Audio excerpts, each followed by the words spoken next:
Boom, there we go. Hello, ladies and gentlemen. Welcome to another fine episode of Vagabond Dog Industry Chats. This week, we've got Ricky Haggett from Hollow Ponds to talk about video games. We're going to do that, I think. We probably should, shouldn't we? Probably, yes. So, one of the most sensible things we could talk about, probably. At this point in time, I think so. Welcome to the show. Hello, glad to have you here. Ricky, first off, you are a programmer. You are a game designer. What would you say? Where are your strengths and fortes, so that people understand like where you're coming from in this conversation? So yeah, I guess I'm the creative director of Hollow Ponds, I think.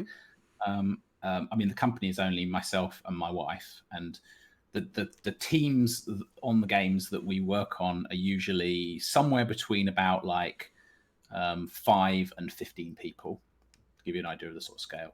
I work quite a lot with a guy called Richard Hogg, who's the art director on the games that we've made.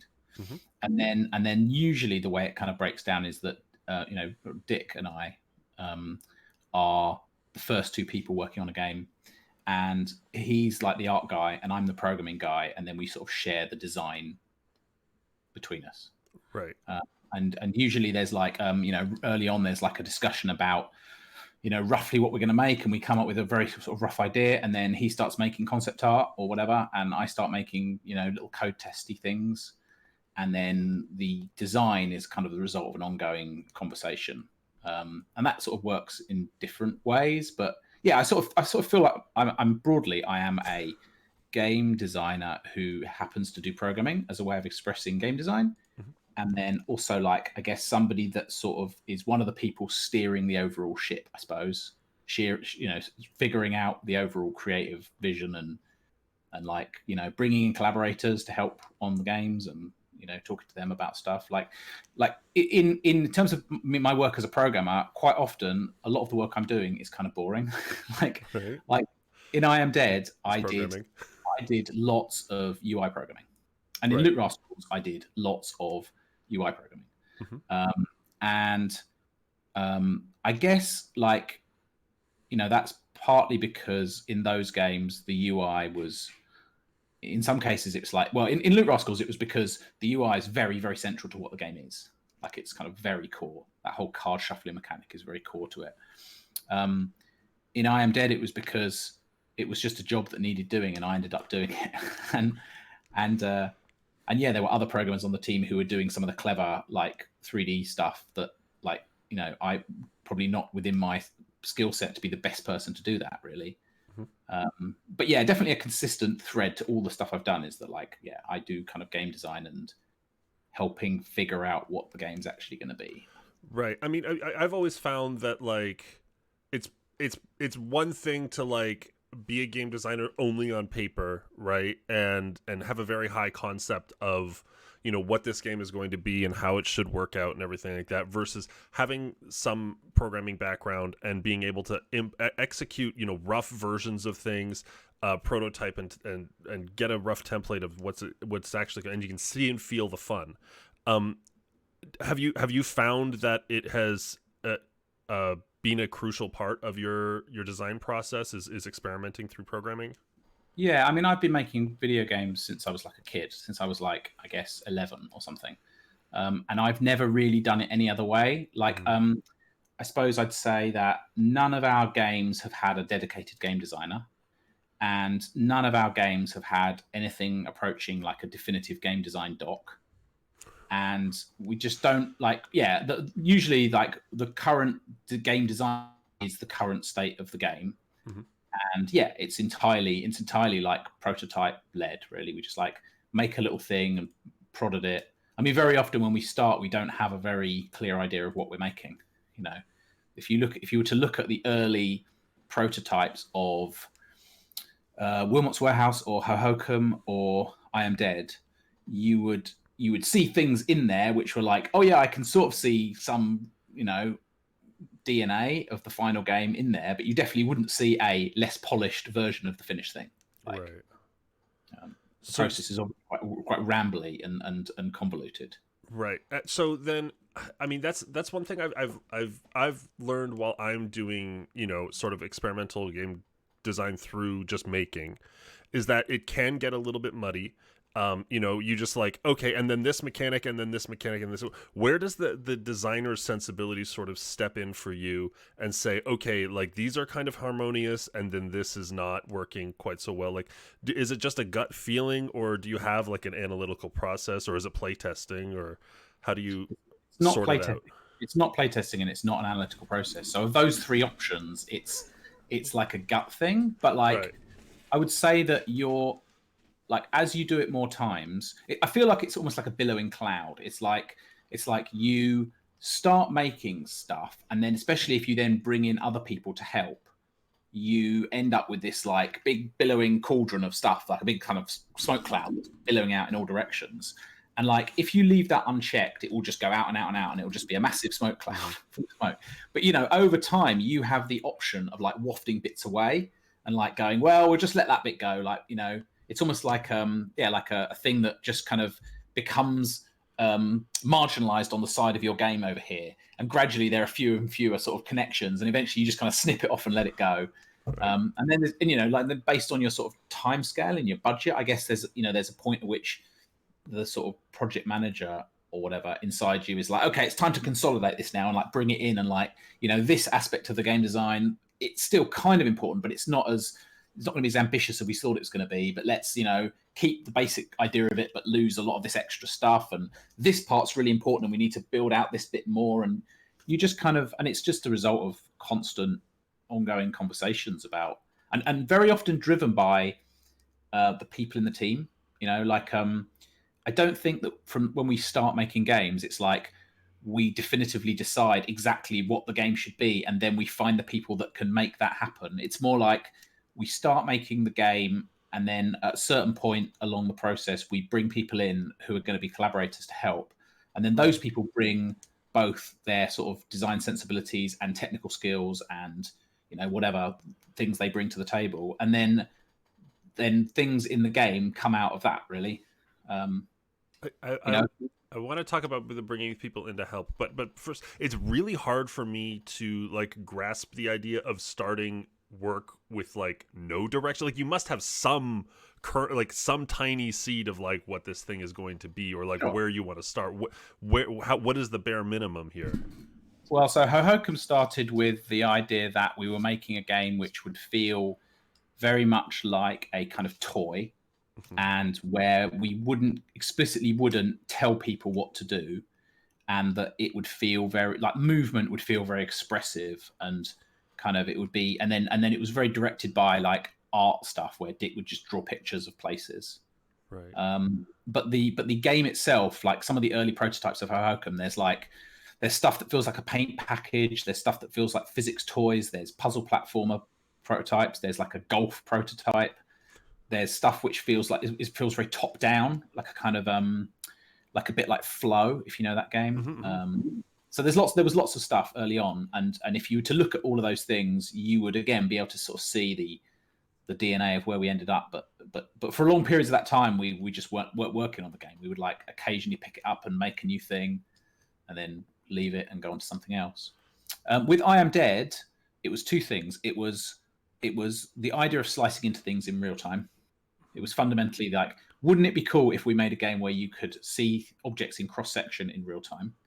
And then it was, we would like to make a game where we take a lot of the sort of, because in Hohokum there's lots of stories and places which feel a bit like they have some history and some like depth behind what's going on in those places. But there's no text or any kind of explicit narrative of any kind. And we were just like, we really enjoy making up places and the stories that happen in those places.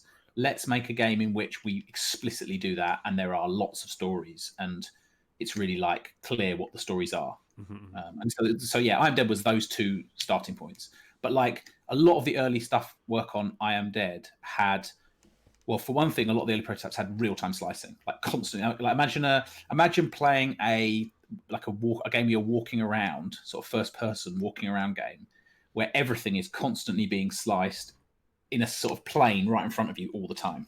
That's what the early prototypes of I Am Dead were like. Just like, and then there were ones which felt like, it was crazy. Like it was kind of beautiful, but it was way intense. It was like really intense. It's one of those things that like looks good to a game designer who can manage it, but like for a player, it would be kind of unwieldy. And it was just hard to figure out how you were going to be making sense of this sort of real world place if that's the way that you were looking at it all the time. And then there were lots of mechanics to do with like like without sort of giving too much away. In I Am Dead, there's a bit where there are things that you're chasing around. There's a bit where you're kind of you're a dog, and there's some stuff that happens there. That was originally more like a kind of central part of the game, and it was more of a kind of action game for a while in its process. And like we ended up sort of hunkering down behind maybe like 3 or 4 different control systems in that game, all of which are relatively similar, like and quite harmonious. But like the first year, we had like another 5 different control mechanics. Right. And for a while, it was like maybe every level has a different control mechanic for moving around. That's kind of fascinating because it got pared down like so substantially. Like it's the mouse, or I mean, is there a touch screen version? It feels like there could be. There could be, but yeah, there isn't. Right. But yeah, controller and mouse and keyboard. Yeah. And I guess over time we just picked. I guess at any one point certainly at certain very key points along the way, we just asked ourselves some brutal questions like, what are the strongest things here and what are the weakest things here? And it's almost like an elimination. It's like, right, the bottom 3 things are going away now. Right. And the top 3 things are getting promoted to being more important than they were before. Now, you mentioned bringing in a lot of people to work on projects. Do you find that like usually there's a consensus around what are the strongest and weakest things? How often do your groups? I assume they're different people for each project. So how often do the groups tend to agree with each other in terms of what the strong and weak elements are? I think that most of the time, I would say like 75% of the time, it's quite a harmonious process. It's quite a natural process, I think.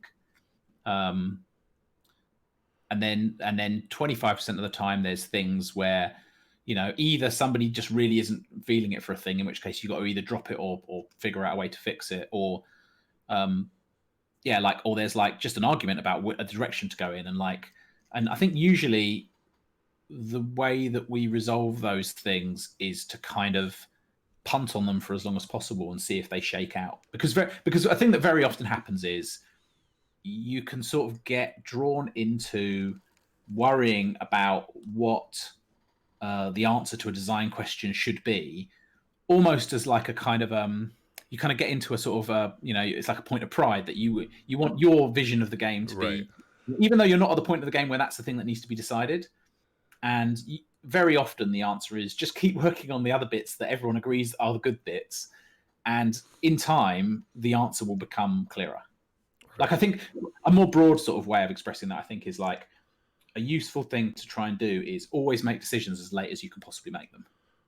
Right. Which is like a weird, terrifying thing to say, isn't it? But like, you know, you can definitely fall into the trap of trying to make decisions about things way too early. I think it's okay to like float loads of possibilities, but in terms of like, you know, do we actually have to decide this now, or can we just like wait a month and see how this shakes out? Interesting. This is an interesting recurring debate on the show, where I've had designers who love to pre-plan things, and they have design documents and spreadsheets for every element of the game before a single line of code is written, and they make incredible and successful games. And then I've got designers on the other end who are like, no, we don't pre-plan anything, and we just keep seeing how it goes and make decisions as late as possible. And they also make incredible and creative and successful games. So it's really hard, I guess. I can only imagine the audience is trying to piece together these two disparate ideas that keep coming up in this series of interviews. But I mean, I think one general thing about that is like, if you're gonna make a career making video games, then you're gonna probably spend a lot of your life making video games. Mm-hmm. So what's the most sustainable way for you to do it based on what you like, based on what your personality's like, right? And that, I think it just comes down to that, really. Like, what kind, you know, you're going to spend a vast percentage of your life doing this. Yeah. So try and figure out a way to do it in a way that's fun. and involves having good relationships with the people around you, and especially the people you're making the game with, and make sure that you're all trying to enjoy it as much as possible. That to me is more important than like what the actual games are, right, and like how well they do or whatever. Like, that's like a good metric to optimize for. I think a bit better to enjoy doing it than necessarily to do it right. Yeah, definitely. Yeah. Now, again, going back to collaborating with people, so apologies, but I am vastly confused at the company structure at play here. Sure. So I see credits for Richard Hogg, I see credits for Hollow Pond, I see other credits. It seems like every game does have a different smattering of. Why is it set up that way? I don't. Rather than, I mean, if you and Richard work so frequently together, why is it not? Yeah, so we started working on a game. We started working on Hohokum first, and at that point, I don't think we were really ready. I mean, we started working on Hohokum when I was employed by another game developer. Like it was like a side project that we were just working on, the two of us. So it wasn't even an issue of companies. And by the time we actually got Hohokum signed, I was running a company called Honey Slug with two of the people I was at my first games job with. I guess Dick could have joined as an employee of Honey Slug, but he comes from a graphic design, art, illustration background. He was working for a creative agency in London, doing commercial work, doing album covers and posters and animations and music videos and all that kind of stuff. And so he and when he left that company that he was working for, he set up his own company and has an agent for illustration, and has continued to this day to do commercial illustration work, editorial stuff, advertising stuff, logo design, a whole bunch of stuff. And over the years, Honey Slug, we made Hohokum and we made Frobisher Says with Dick, but we also made a whole bunch of other games that didn't involve him at all. And then in 2000 and what year? In 2016, I think, when I started Hollow Ponds with my wife. So the founders of Honey Slug, essentially, we're all still pals, but we just went our separate ways, like for life reasons mainly. So I started a new company called Hollow Ponds with my wife, Nikki. So Nikki doesn't really have any involvement in the making of video games. She primarily just does all the business, finance, admin, all the scary, similar over here, very similar over here. All the responsible things, yeah. And so, yeah, I suppose again, Dick could have joined Hollow Ponds, but our first game happened to be Loot Rascals, which Dick didn't work on. That was the art director on Loot Rascals was a guy called David Ferguson. It goes by Swapaz. He's like a Scottish guy who makes these amazing, silly animations. And meanwhile, Dick was doing a bunch of other stuff. And so I guess even though we've worked on a lot of projects over the years, it's never been a driving thing. It doesn't really matter. Right. The company structure doesn't really matter that much to us particularly.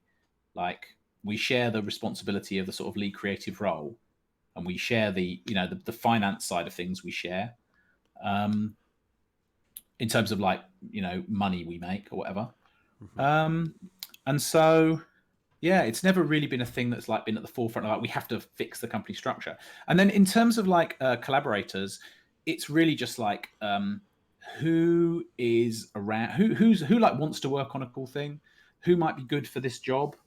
A bunch of people we've worked with repeatedly over the years.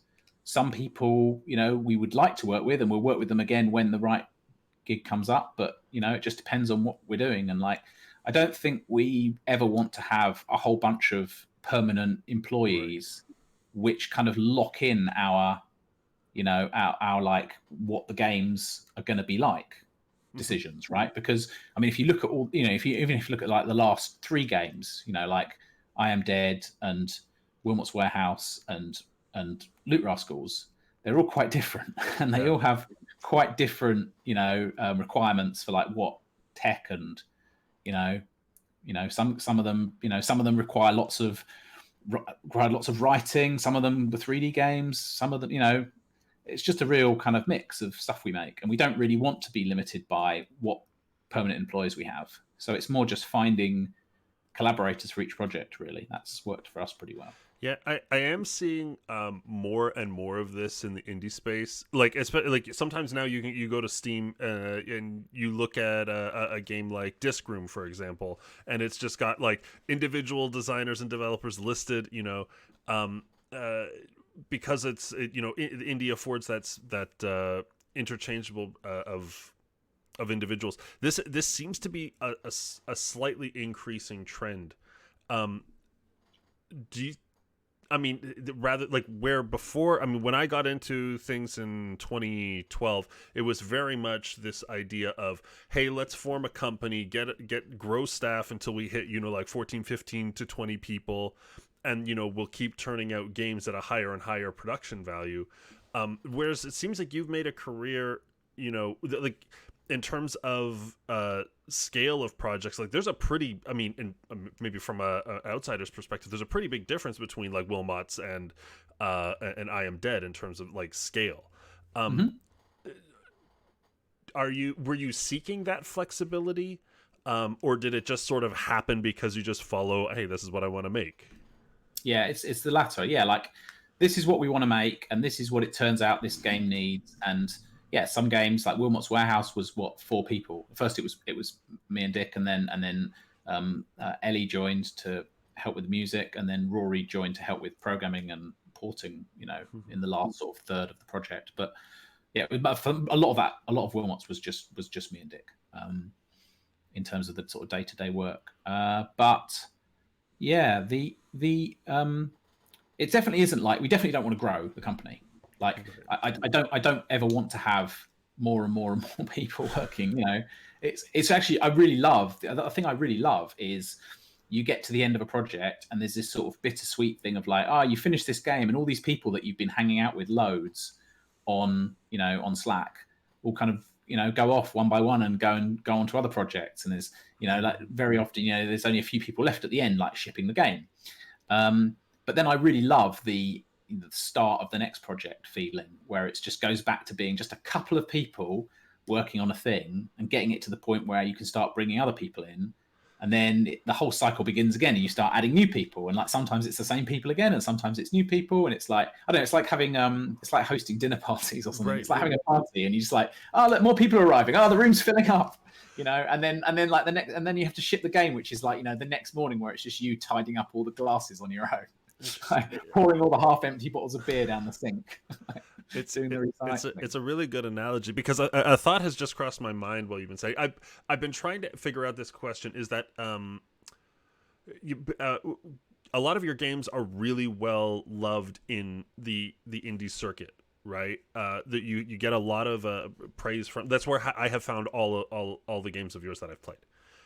Is recommendations from other indie devs. And I wonder if this sort of style of collaboration and like, per project basis thing, bringing in people, having good relationships, it builds goodwill within the indie community in a way that like the typical traditional company structure where it's like, we're our little clan of like 15 people and we're stuck here forever, right? If that's led to some of the general goodwill I've seen towards your games, or do you think it's just that the games are also good on their own? I think maybe there's a few things to say there. I guess so. One thing is that like I don't really know any other way of doing things. Like when I first went to GDC in 2009 and it immediately kind of got welcomed into this lovely community of the other indie developers, and over the years just like gradually got to know more and more and more people, and yeah, like I guess I am friends of other indie developers, and like I think that is both, it's like a big part of my life, I suppose, of like a big part of my social life, and just like just knowing lots of nice people who are fairly like-minded and make cool things. It's also, I guess, how we've employed people. Like I don't think there are a couple of people on a couple of our games where we've gone through like maybe an agency or taken recommendations from like someone, basically worked with somebody that we weren't aware of before. But by far the most predominant way that we employ people is we just know them. Right. And then like, it's like, well, how do you know them? It's like, well, I don't know, just know them, like from, you know, Twitter or Discord or GDC or, you know, some other games conference, or, you know, just you met them at a thing, you know, those things are very interwoven. And then I guess the other thing I'd say is, I guess I'd like to think that we make interesting video games. Like we definitely don't set out to make things which already exist. And like I think a thing that's like a kind of common starting point when we're like really starting off the conversation about what do we want to make. It's like, what aren't people making? Like, what isn't, you know, what boxes are unticked here? You know, I can't imagine we would ever be like, we just want to make this game, but with this slight tweak. You know, and there's you know, there's lots of amazing, you know, brilliant video games that I love that are like that, but I can't, you know, imagine wanting, you know, starting out on the road of doing that. I think partly because just like other people will do that better than I will do that, you know. So I think I think we're more inclined to be like, what's like a clever trick of a weird thing that no one else is kind of like, you know, we never have to worry like, oh, what if someone else releases this game first? Right. The idea is absurd, you know. Right. Yeah. I mean, so rewinding 2 seconds to the I often have this question from a lot of new developers, is that how important is it to go to events, and how important is it to be on Twitter, and how important is it to be social?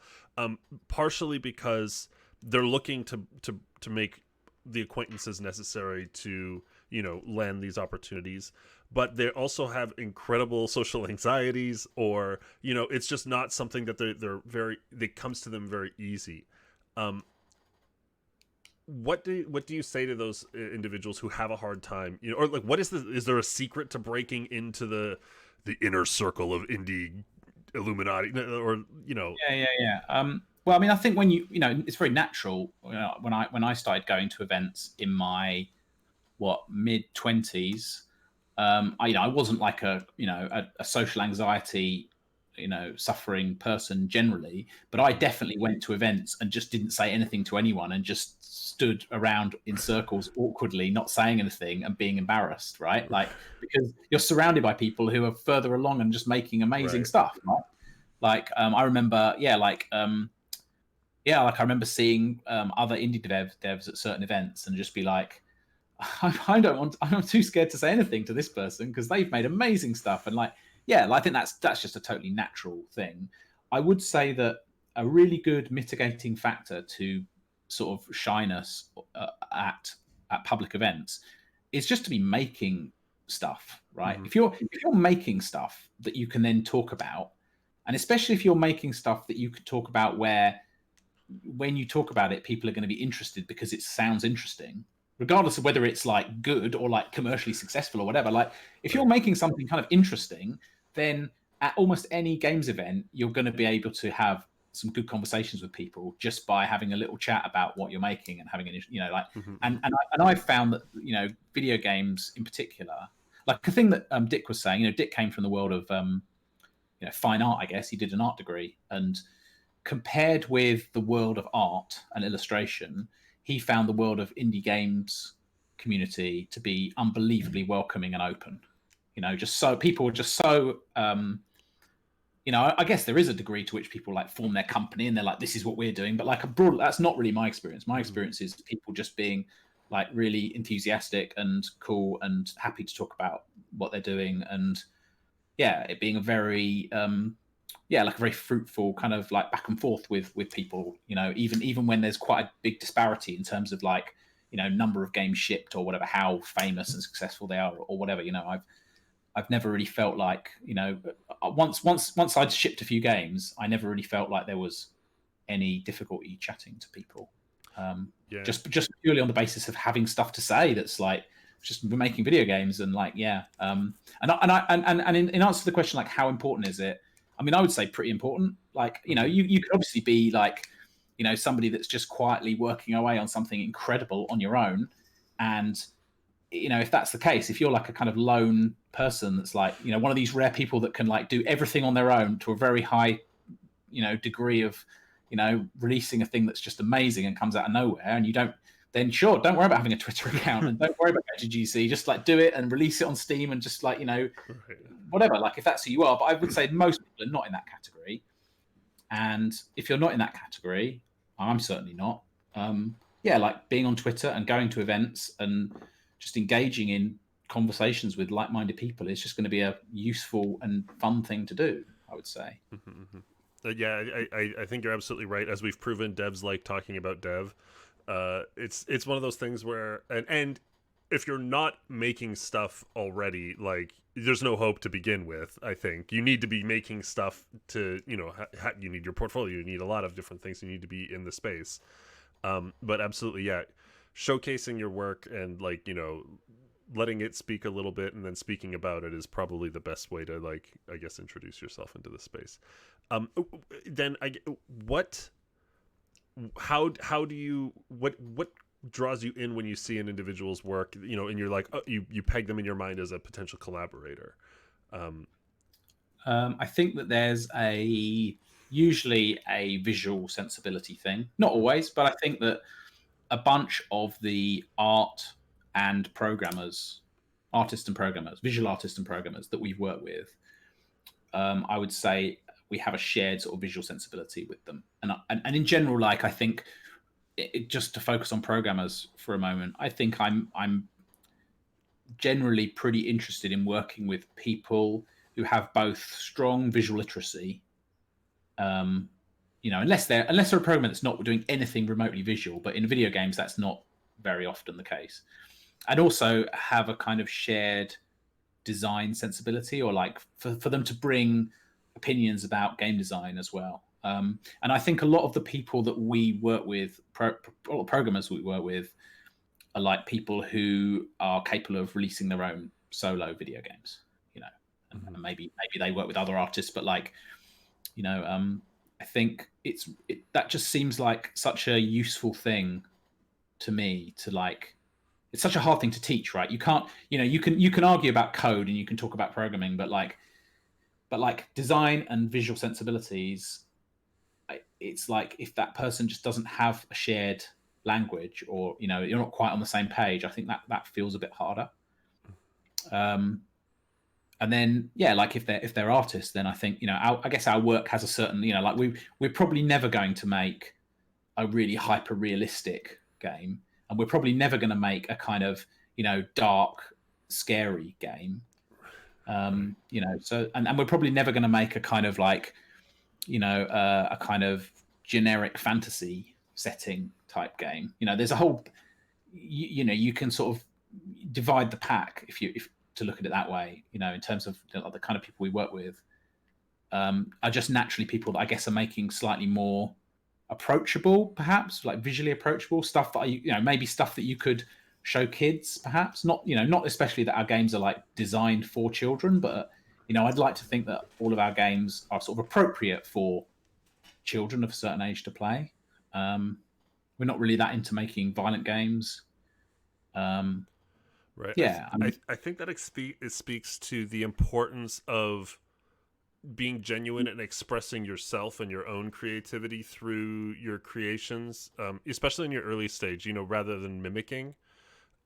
Because, like, I mean, nothing, if people want to work on a generic fantasy game or a military shooter or whatever, and that's your goal and your passion, yeah, absolutely. But, the thing that's going to catch somebody's eye is not unless you're trying to get that job at, Activision or whatever, the thing that's going to catch somebody's eye is not your ability to replicate the things that exist. Yeah, totally. Yeah.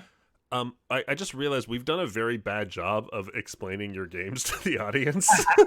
We have gone over them very, very vaguely in through the conversation, but I think we can spend a little bit of time diving a bit deeper into them. So this week I've had some time to play I Am Dead, which I'll give my rough explanation, then we can dive a little bit more into it. But you are dead.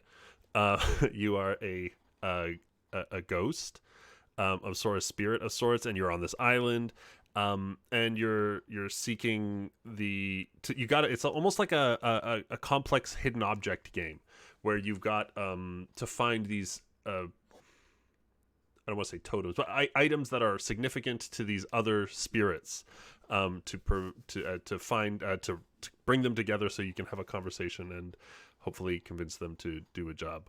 I don't want to go too deep into spoilers on the actual storyline, but yeah, the art style is like it's 3D. It's a interesting mix of 2D and 3D. Actually, that's one thing I wanted to ask about. Is the mix of 2D and 3D. But I mean, please, if you can explain the game better, by all means. Everything you said is true. Yes, it is good. a hidden game for sure. And yeah, it's a game about stories, and it's about the stories of people's lives, and mostly it's about the stories of people's lives who are now dead. Mm-hmm. So it's a game full of dead people where we don't really know about how they died, and we don't really care. It's more about what they did with their lives. Mm-hmm. It's all set in a kind of contemporary fictional island called Shelmerston, which is kind of, I guess it's sort of notionally a British island, but also it's somehow, it's exotic in some way. Like it's not like just off the coast of England. We sort of imagine it to be like, maybe it's like somewhere off the coast of Africa, like, northwest Africa, somewhere in the Atlantic Ocean. So it's sort of noticeably British in lots of ways, but also has a kind of otherness to it. It has, has fictional fantasy creatures. It has a population of fish people that live, some of them in the sea and some of them have come up on the land. It has like a load of tourists visit the island who are like colourful finches. It has a kind of art commune on the island where like a load of artists have showed up to make this sculpture garden, and some of them are fruit. But broadly, most of the kind of stories and places I think feel authentically rooted in real life. Mm-hmm. Those sort of fantasy things aside, and it's full of stories. Like every sort of level of the game is a different place on the island of Shelmerston, and each place has a specific ghost that is there that you're trying to find their mementos, objects special to them. And the way that you find out what those objects even are, is you kind of jump inside the head of characters who knew that person, and then you kind of get a little story that plays out about that person's life, which culminates in a memento, which you then have to find. That's the basic loop. And so, yeah, there are like 6 characters, and each character has, I think, 5 stories about them. And then as you're free to explore this place. Like each place is like, you can move around freely, and then you can slice inside things. So anything you put the cursor over that you can lock onto, you can kind of isolate it and then peel away the outer layers and drill down inside it. So if it's a building, you like isolate the building, and then you can like push the camera through the outside walls to peel the outside walls away and see what's inside. And then you can lock onto a bit of furniture and isolate that and slice that away in real time. And then some objects just look cool to have, they just have stuff inside them that as you slice in and out and rotate them, you just get these mesmerizing animated patterns that just come out of exploring the 3D geometry in that way. And then lots of the objects have text that, contributes to this sense of the place and, this feeling of being in this world and learning. And just over time, you learn more about the place. And there's a kind of overarching story about the place itself. Mm-hmm. Yeah. The things I liked most about what I've played is the relatability of the stories. They're very real, grounded, and human. And visually, it is a very interesting game.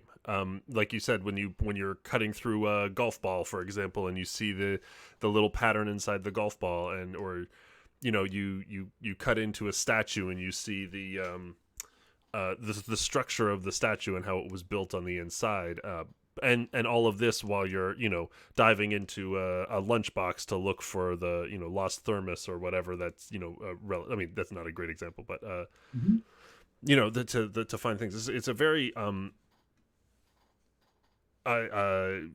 interesting looking game that also happens to tell really, really good stories.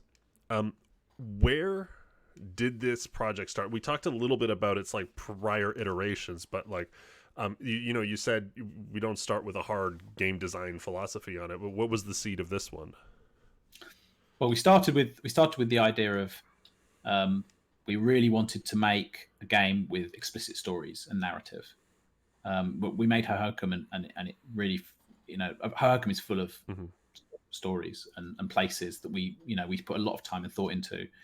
And when people play Hohokum, I think they just whiz past quite a lot of that stuff and just experience it on a very surface level. And we were like, well, we really like coming up with places and stories and characters. Let's make a game where we explicitly do that and have lots of narrative and writing. And yeah, so that was one aspect. And the other was simply, let's make a game where you can slice through 3D geometry. Right. And we know, and like, what a great first 3D game. Like, we're going to make a 3D game. What should we do? Should we do something simple like all the other, like, let's look at what Unreal's good at doing? No. Right. Let's make something which is really complicated and hard to do.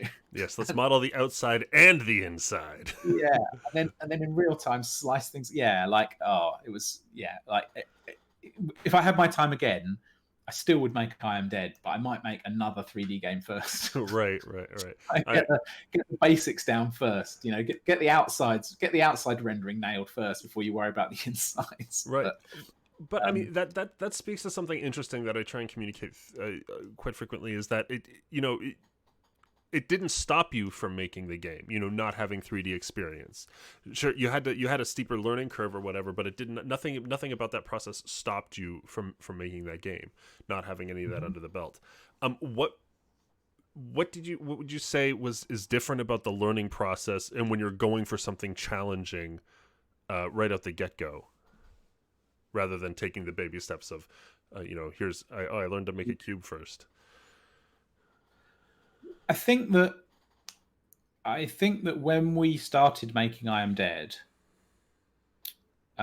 we didn't really engage very much with the harsh realities of how many 3D objects we were going to have to make and how much story we would have to write and how complicated and like fiddly it was going to be to make that story all make sense all the way through and give you a nice satisfying arc. And I think if we had known how hard that was going to be, we might have downplayed those elements substantially, and I think that would have been detrimental to the game, because right at the start we were just literally focused on, like, what does it even mean to have a 3D camera that you can move around, and like, how are we even going to do this slicing thing, and and like, how do you even do anything in Unreal when the documentation's so hard and difficult to figure out how to do anything? Yeah. So like, I think with I Am Dead, we very much just were in a world of technical challenges and just like orientation to making things in 3D for quite a long time, and I would say that the work involved in like telling good stories and doing good world building was very much backloaded. And yeah, like we worked with Annapurna on this game, and they were great. Like, I mean, like we worked with some of those people before on Hohokum, so like we knew that it was going to be a good experience. Mm-hmm. But yeah, like I think the process of working with Annapurna was a big part of like what made that game successful, because they were just very good at like helping us to chart the ship through those waters. Right. And help figure out what we need to do when, and what we should be worrying about, and like when we needed more time, helping us get more time, and yeah, like that side of thing. Again, I think it would have ended up being a different game with different financial pressures or right pressures. Was it a very long project? It was about 3 years. That's very good. That's very good, especially if you're transitioning into 3D for the first time. That's really really remarkable.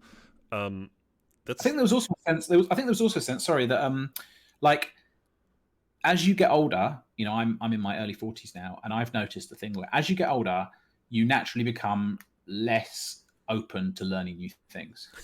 When you're in your 20s, you're like, fuck yeah, sure, I can do anything. Like, yeah, give me the documentation, I'll figure this out. Don't worry. As you get older, actually, like, you just more. You're like, oh man, do I really have to learn like a whole load of new stuff? Like, oh, I'm so tired. And I think that we both felt like, man, if we don't make a 3D game soon, we're going to be too old. Our brains will be atrophied, and they won't be able to. This information won't go in. So it's like, felt like, oh man, it's going to suck to do this, but it's going to suck even harder if we don't do it now. If we try and do it in 5 years' time, we'll be even older and even more tired. So let's just bite the bullet and do it. Like, that's a very good, fair point. That's interesting. So I guess the game that my favorite game that you've worked on has the biggest contrast to I Am Dead, and that's Wilmot's Warehouse, I think, which has like a bare thread of story, and no 3D whatsoever. But it is. I'll try and explain it to you. Everything is a square. You are a warehouse manager trying to organize and satisfy requests for objects that are all these squares that are colored with symbols on them. And it is up to your own sensibilities and thought process how those things get organized. And that is what I find utterly fascinating about the game, and I love it so much because it lets the player direct things in a way that a lot of games don't. You know, where another game would be like, okay, here's all the fruits and vegetables, put them in the fruits and vegetable box. This game is, here's a thing that could be fruit, maybe. It's up to you. It doesn't look like a fruit. Is it a piece of sewing machinery? Or is it a pill? I don't know. It's definitely a butt print. Right, yeah. Like, or maybe you're the type of person who organizes things strictly by color, and you're like, all the blue things are over there. I gotta go pick up the blue thing.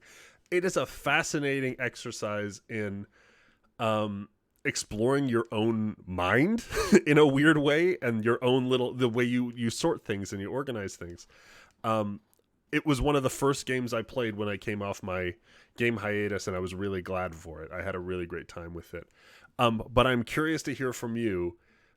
First off, how do you explain this game to people? And then tell me a bit about like how its development started.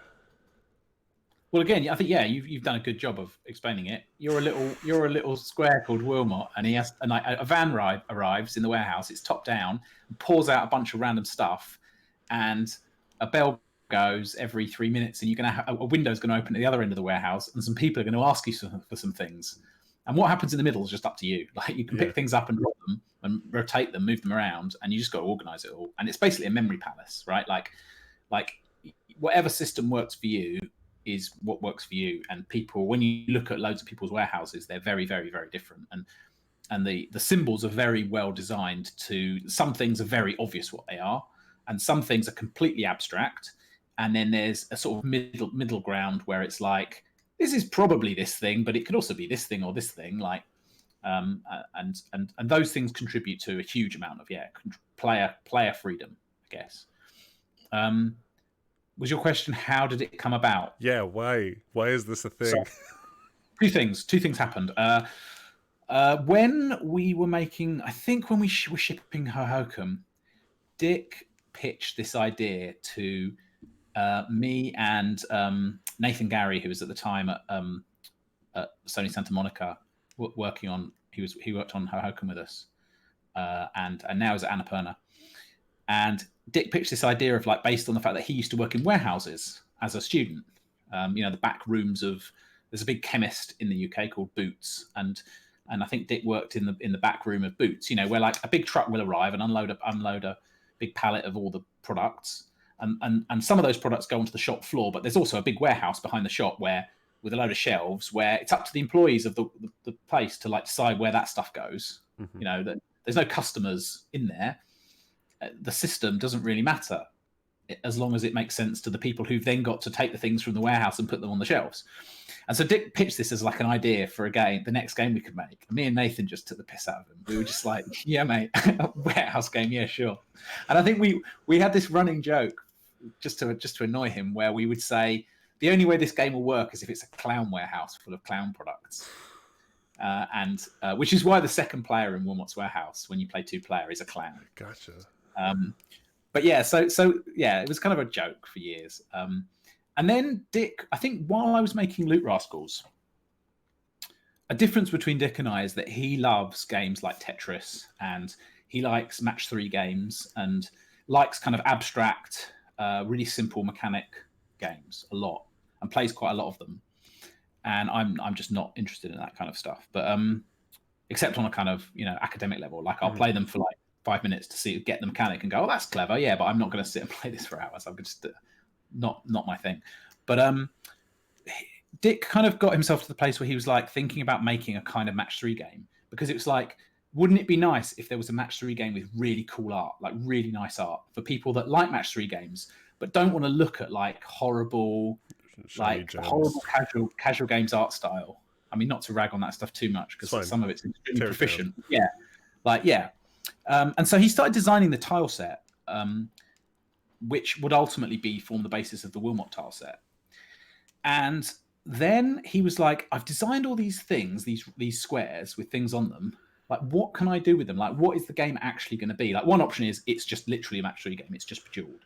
But then, like, maybe there are other options. And then he was like starting to think about, like, you know, maybe there are tiles with similar images on them that are related, where there's some sort of information design of like what the mechanics are baked into the tiles somehow. And there were various options. And he made a PDF, which was kind of like a call for collaborators PDF that he never sent to anyone, I don't think.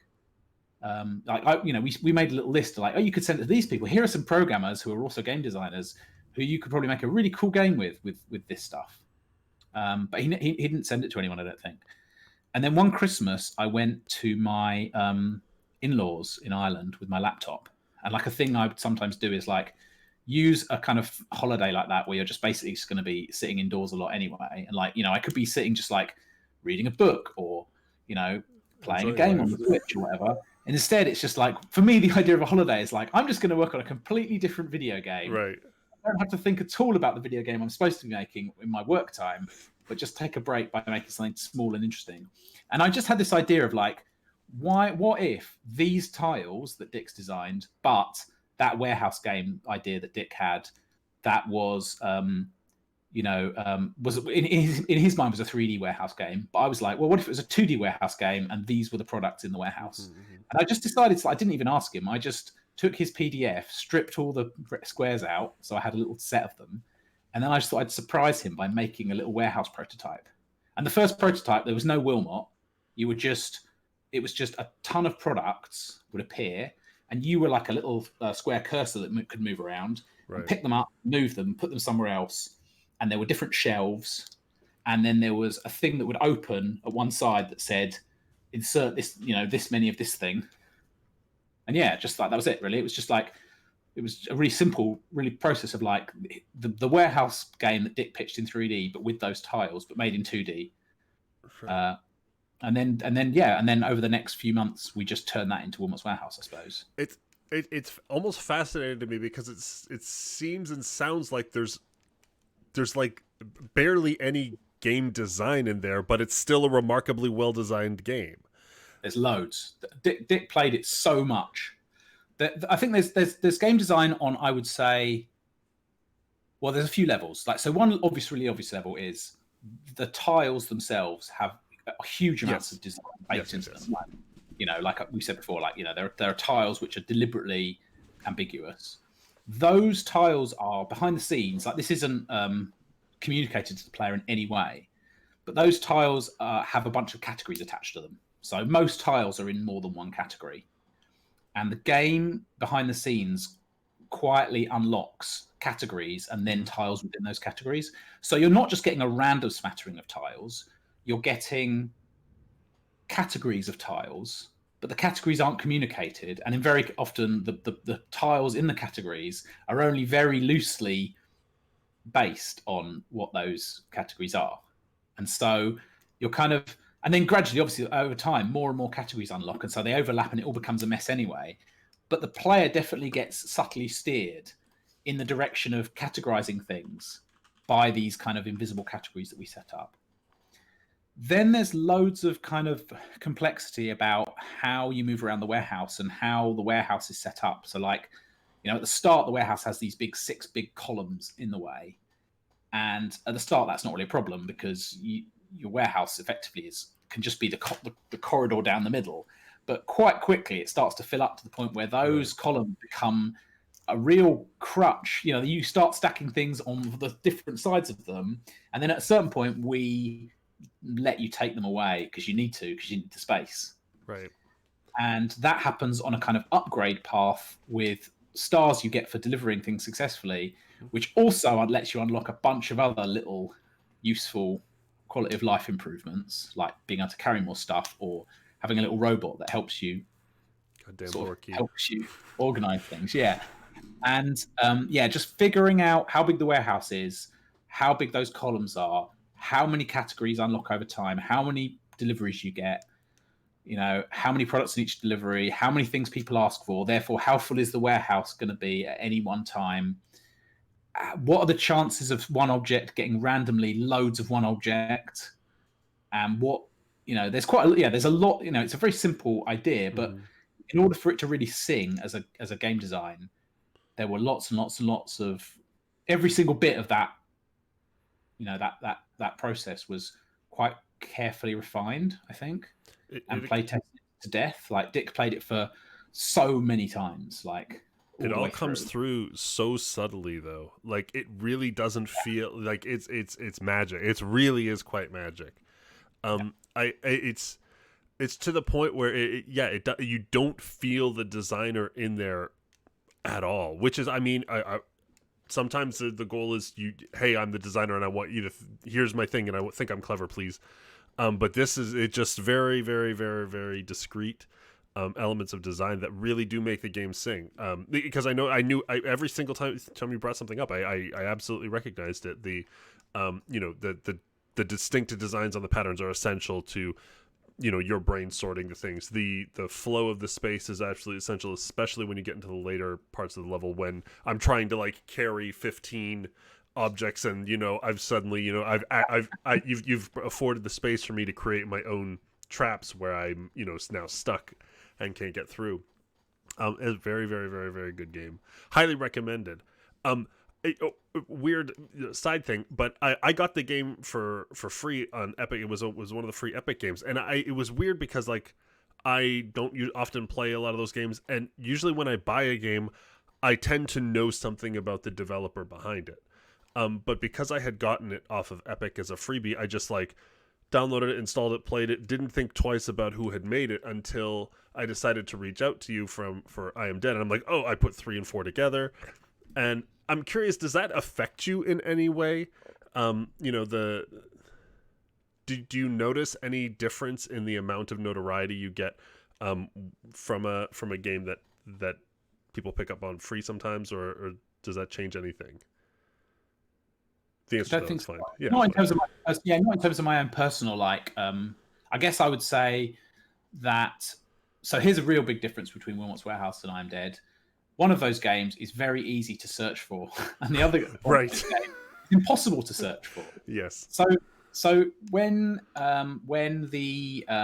Wilmot got given away on Epic, you could type in Wilmot's Warehouse to Twitter and see loads of lovely comments of people playing it, and like I especially love seeing people's time lapses. Like the game has a time lapse where you can literally have an animation of your whole warehouse from start to finish. And those things are really beautiful to watch. And yeah, getting to see lots of those at a point when we give, you know, when suddenly loads of just people, completely random people that don't know our stuff at all playing the game was really, really, really joyous. It's a great, great feeling. Yeah, that's good. That's good. Now, the only other game I've ever played of yours is Frobisher Says, way back on the Vita.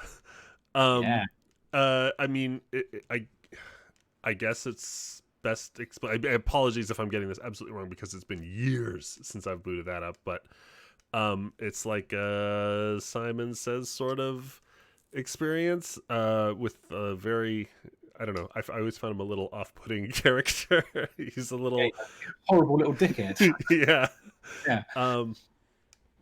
But I mean, please explain the game a little bit better than me. And then I'm curious how you feel about the death or undeath of the Sony stores, and you know what it's like to have a game that's like so intrinsically tied to a system that inevitably, whether the stores close or not, you know, hardware goes away and certain games just fade to unless they're in preservation or whatever. What was the first question? What the hell is Frobisher Says? Yeah, what is it? It's basically like WarioWare or Rhythm Tengoku, but with the Vita. And the Vita, if you don't like, the Vita is like a console that when we went to Sony's like dev outreach day and they'd sort of pitched the Vita, the main sort of thrust of the pitch was, look at all the different ways you can control this thing. It's got front touch, back touch, all the traditional controller stuff. It's got a camera, front and back. It's got, tilt sensors.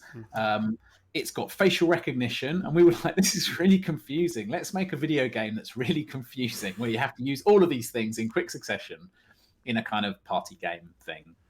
And let's also, like a thing at the time was that Dick hadn't really worked on lots of video games. And we were basically kind of trying to fly the flag for like, hey, wouldn't it be good if more people from outside of video games worked in video games? Mm-hmm. And like, in 2021, that's not a very interesting point to make, because it's happening loads, and it's amazing to see, tons of people from, comics and films and animation crossing over with video games, and there's loads of amazing collaborations happening all the time. But like back then, it was quite rare that people who are great illustrators or animators in, those traditional mediums to work on a video game. And so Frobisher Says we pretty much made a big list of those people that we would like, a wish list of people we'd like to work with, and we just got them to make work for these little mini games. And it was perfect because it's like each mini game is it's like some of them are 10 seconds long, some of them are maybe 30 seconds long. Mm-hmm. So the amount of art that each game needed was quite low. And yeah, we just like found a bunch of people whose work we liked and who were up for doing a thing, like a really short bit of work. And we designed loads of stupid mini games, and then we paired them up, and we connected them to the the Vita control mechanics. And there's a little character called Frobisher who's like what is he like? He's like a horrible little prefect, like a little sneery, annoying sort of. He's very entitled, and he's basically the kind of the game casts the player in the role of like Frobisher's skivvy. Like Frobisher's just ordering the player around the whole time, telling them what to do. Frobisher was Dick shared a studio with a guy called Roger, and Frobisher was like their pretend made-up character that they would use to like tell each other to do things. Gotcha. Right? And so we just like, yeah, let's just have Frobisher in the game. That's very good. Yeah. And how do I feel it being locked to the Vita forever? I think it's fine. Like it was built for the Vita. It couldn't really be ported to anything else. Certainly not easily. Even if you could do a port of it, it's not a thing I would particularly want to spend time or energy on. And where the opportunity cost is just making new games.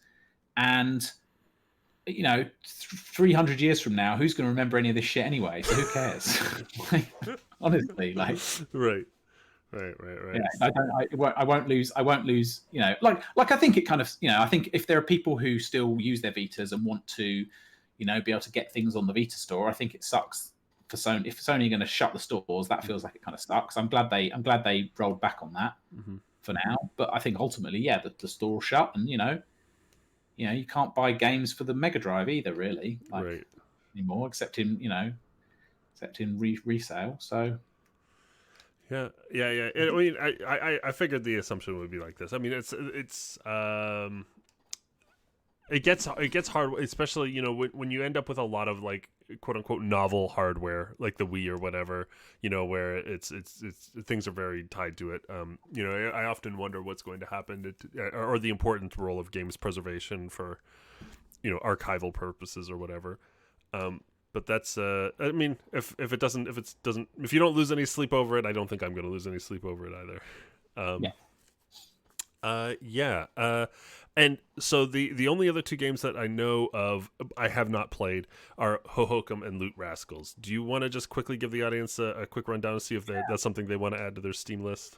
Loot Rascals is a hex-based roguelike card collection thing, where it's the overworld is like a hex thing, and you can move around on these hexagons, and when you move, all the baddies move, and there's a day-night cycle that's constantly flipping back between day and night, and there's some enemies you want to their hex at day, and some you want to jump onto their hex at night. And that's one sort of aspect of it. Then you kill them, and what they drop is cards, and then you use those cards to give all your sort of equipment and your ability to attack and all your special moves are this deck of 5x2 cards that you arrange. And there are lots and lots and lots of depth in the way that you can arrange them to give you quite interesting emergent strategies to like solve the levels. And then I guess like games like maybe Splunky is a good example, because that was a big inspiration. There's lots of like weird hidden stuff that you can below the surface that you can figure out, both in terms of strategies to deal with things and also literally hidden cool stuff to find. And all the character design is amazing because Swaphaz is a genius, and he did all the like the voice acting. And there's like, yeah, I think Loot Rascals has of all the video games I've worked on, and I'm like, yeah, like it has the most amazing like when you die and you respawn. That sequence that Dave did for like this weird alien tentacle creature putting your body back together, it's still one of my favorite things I've ever been involved with. It's just so good. It's amazing. Hohokum is quite different. It's like a, what is it? It's a world that you explore. You're a big, long, colourful rainbow snake. You fly through all these worlds freely. The game's completely unlocked from the start, so you can go everywhere. But there's loads of different worlds. In each world, there are things to figure out what to do. But the game never really says, hey, do this. It has almost no UI at all.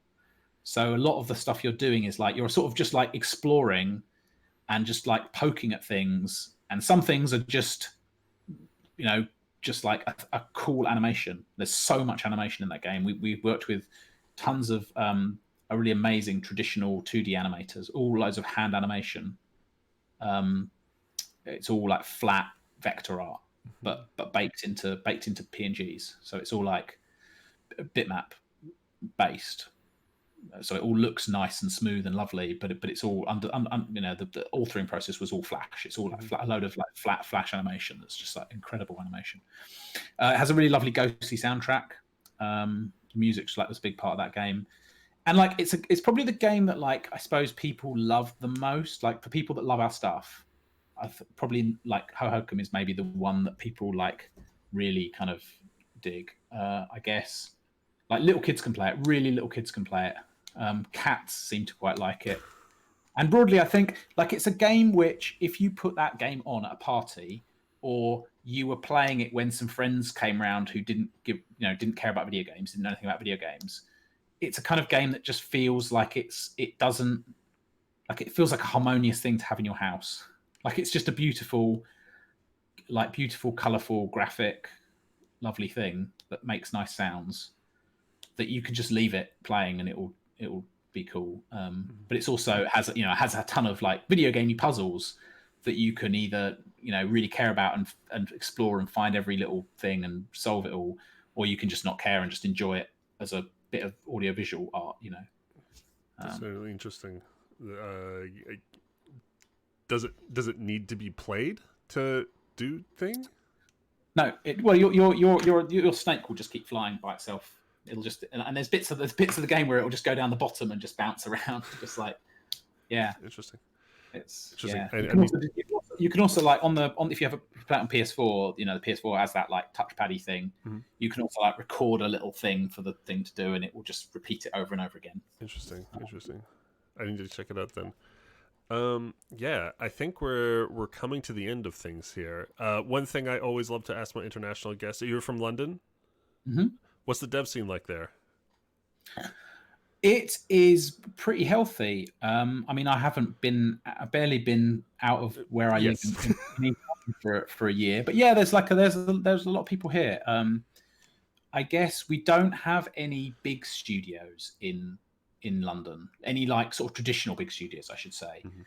You know, if you go further south out of London, you get to Guildford, and Guildford is like almost the centre of the video game. You know, that's maybe a half an hour on a train out of London to the south. In Guildford, there's like tons and tons and tons of big game studios there. You know, that's where Peter Molyneux started Bullfrog. It's where, you know, Media Molecule are. It's, you know, there's lots and lots of people there. And the Midlands has lots of game development in the UK. London doesn't really have that, but it does have lots of people who work in Guildford, and it also has lots of big companies who, so Us Two, and like lots of mobile studios that are quite successful. I don't think it has tons of like in terms of number of employees. In terms of indie studios, we're probably like one of the bigger sort of small indie studios based in London, like properly in London. But there are loads and loads and loads of like 1 or 2 person teams, and lots of freelance people. And yeah, there's a couple of really good game design universities, and yeah, like there's various scene things going on and events, and yeah, well, in normal times, in the before times, I can dimly remember that we used to go to pubs and like have, and I'm one of the people that runs a thing called Wild Rumpus as well. And we like do like we used to do video game parties and kind of get people into like pubs or nightclubs and stuff to play like multiplayer video games together. Sometimes have like good musicians performing, and like hopefully that's a thing that will start to happen again in the future. I have a vague memory of a Wild Rumpus. Yes. Okay. Well, I that's good. Anything you want to tell the people before we head out, and get back to our work? Don't think so. I don't know. Like what kind of things do people? Usually, this section usually turns into a shameless sales pitch. But whatever you want. I don't have anything to shamelessly pitch. Like we're working on a new video game that I can't really say anything about. So that's the best. Look forward to things, and follow on Twitter. It's on the screen, guys, and you'll stay updated. As for me, I think I've got to give Hohokum and Loot Rascals a try, and maybe dive back into Wilmot's Warehouse and take a look at the subtle design that I missed in my previous playthrough. But I think that's going to be it, ladies and gentlemen. Ricky, thank you so much for coming on. This was a fun conversation. Really like hearing your perspective on design and company structures and all kinds of things. Fun. Yeah. All right, everybody. Cheers for now.